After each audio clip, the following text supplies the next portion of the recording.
Assalamu alaikum туғандар, дегенде эле намазга чыктык, ушундай жазууга түшүп болдук.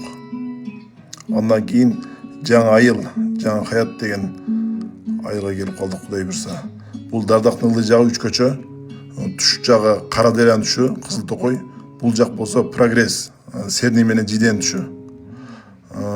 Бул жак болсо Коргон Төбө, Жала Кудук. Биз бара турган жерге аз эле калды. Яндекс чакырайлы десек, ушундай ар бир жердин өзүнүн таксиси бар экен. Өзбекстан өзүнүн өндүрүшүн колдойт деген напитик экен бул. Өздөрүнүн өндүрүшү. Дардактын центри бул жер. Бул жерде деле 80-90% кыргыздар. Өзбекстандын Токтогул деген айыл экен. 100% сен жаңылышам 95% кыргыз. Туш жагы Кемпироват экен, о адырлар көрүнүп турат.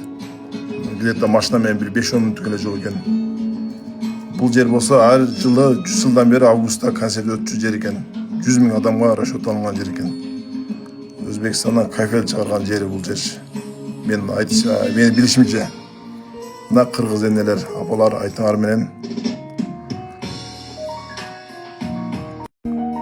Ханабаттын центри Центральный көчөсү. Бул жер болсо детский площадка, арка жагында маркеттер бар. Анан туристтер үчүн эконом класстагы домиктер бул жер. Ар ким чөнтөгүнө жараша салат. Эконом класстагы. Бул жерде болсо VIP класстагы 5-6 домик бар экен. Семейный келип салсаңыздар болот экен.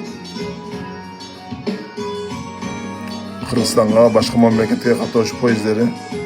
Эмнени өзгөчө байкадым, ак машиналар 95% экен. Ысыктыгына байланыштуу билбейм. Бул жак болсо КДШ, почти 100% кыргыздар. Барпынын түшү.